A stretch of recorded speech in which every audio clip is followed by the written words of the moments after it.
and I held up this spoon and it bent. And the woman, she started screaming and went, oh no, no. And it had never happened in my hand before. And it got really hot. But all sorts of strange things happen in our home, don't they?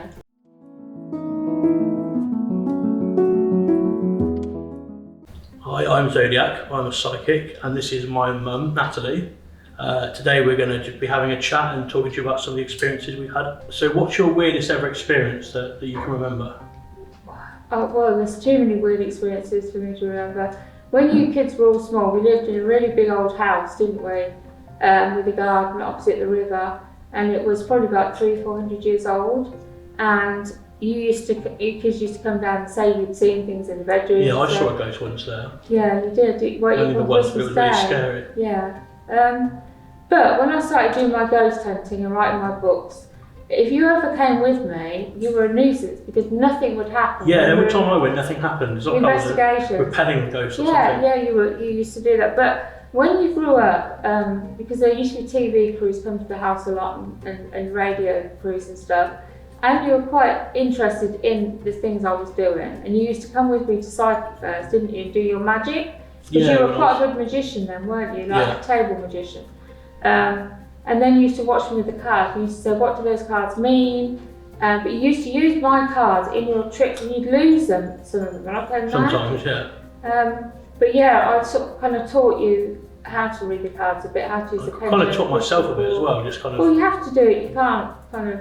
But my strangest experience, I think, looking back, was I had someone come from the BBC to the house and I was talking about the paranormal things that were going on in our home. And I held up a spoon and I said, sometimes I go to the cutlery drawer and the spoons and forks are bent, aka like Uri Geller. And I held up this spoon and it bent. And the woman, I think it was a woman, she started screaming and went, oh no, no. And it had never happened in my hand before. And it got really hot. But all sorts of strange things happen in our home, don't they? It was more so in that house where we lived in about 20 years ago, wasn't it? Yeah, that was it. The old house that's got a bit of a history to it, hasn't it? Well, our house at the moment is 1960s, I think, isn't it, or 1970s, which is. There is sometimes some weird stuff happens, but it's not like consistently, is it? Yeah, it was in the kitchen. Like when you were cooking that time, was it a knife got thrown at you? It just kind of levitated. Not exactly thrown at me, but it just kind of came in your direction, didn't it? But we laughed because it didn't. It was like almost for show. It wasn't to hurt you. It was. And then sometimes I see things out of the corner of my eye. That's when I see things. No, I've had that a couple of times, and you look and there's nothing there. But yeah. I do think I kind of repel ghosts and spirits or something. Yeah, that's why I stopped taking on investigations because nothing would happen. We'd be there setting equipment up, and nothing would happen. You'd be like the antidote to paranormal activity. Yeah, it seems to be. I do believe in ghosts though, but I just kind of. I think in our family, when you go back, my granny used to read the tea leaves and the playing cards.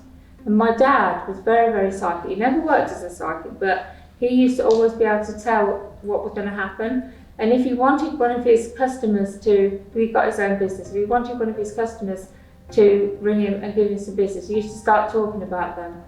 And usually saying something quite negative, oh, I really don't get on with them, oh, they're no good, their ears would burn, then they'd ring him. Everybody has some degree of intuition, don't they? Some people use it more often than others, or well, some people are more kind of aware. All the animals on the planet, and we're just an animal, aren't we? We're a bit behind some of the animals, I would say, intellectually, including whales. I think whales have got more brain capacity than us. Yeah, they're said to be as intelligent or more than us, aren't they? Would you say you can learn to be psychic and kind of learn? Oh yeah, you can learn to enhance your gifts that you've got. Because would you say you're more psychic now since you've been working full time as a psychic? Yeah, I would say so, yeah. I mean, with you always used to come, your dreams freak me out. You always used to come with me with dreams. You have so many dreams and then it happens. They don't happen sort of like that often, but when they do happen, they're so specific and kind of like. Like you told me before there was that petrol crisis and we couldn't get petrol. You told me 3 days before, Mum, get petrol because I had a dream that we were queuing at BP. I had a dream about a year ago. I don't know if you remember. Well, about 6 months before that as well. Yeah. So I went and filled my car up, and then there was all that hoo-ha over the petrol, and then you dreamt about with this horrible outbreak that we've had. You dreamt of something about that as well. Yeah, it was about 3 or 4 months before. I dreamt there was like a zombie virus outbreak, but like. It was a bit about how they were trying to control it. It was kind of similar to how it actually panned out. So That could have possibly been a premonition as well. You've had psychic dreams when you're a little boy. You used to say, "Mum, I've dreamt this. I hope it doesn't happen." And 9 times out of 10, it would happen. Yeah, and you're really quite a few times. good at sussing people out as well. You're really good at knowing if someone likes you or not. Or someone I wouldn't say I'm necessarily good at knowing if someone likes me or not. I thought I could kind of pick up if someone's a kind of a force of good or a force of bad. I think most people are inherently good, but some people can be. You may just get a bad feeling about them. Yeah, try and avoid them if you can.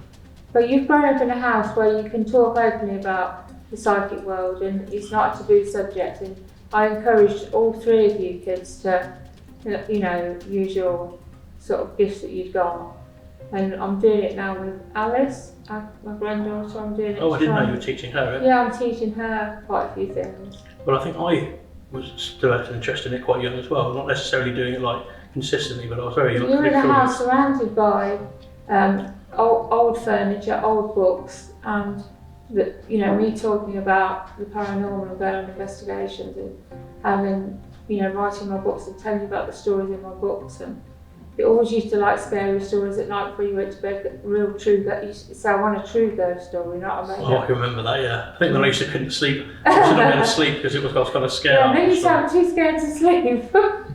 That's how it worked. But my dad started that trend. Every Christmas Eve and New Year's Eve, he would tell us ghost stories, but ones that he'd experienced on the road travelling with his job.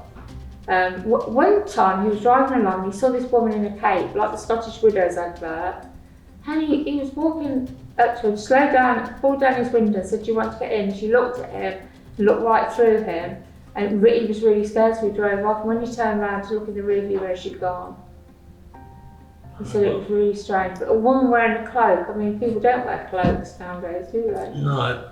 Is that the only experience you had then? No, he had loads. He used to tell me like loads of things, yeah. We'll have to arrange some, because we go to some haunted place again at some point, won't we? Well, hopefully something will appear on there next time. I wouldn't take you because you'd just stop it. You're like the bouncer of the other side. You'd stop it all coming through. Seems to be the case, doesn't it? Yeah. Did you ever not like being psychic? Is that ever kind of an annoyance or something you want to kind of tune out? Well, it's a bit like saying, do I not like having blue eyes, or do I not like... It's just something that I've always had. So I can't really imagine what it's like. I suppose you've got I think you've got a bit of an advantage because there's a couple of times that I've avoided bad situations. So I would say it's like a barometer that you've got in your body that's set to sensitive, I suppose. Right, that was a little bit about our personal experiences. Thank you for watching.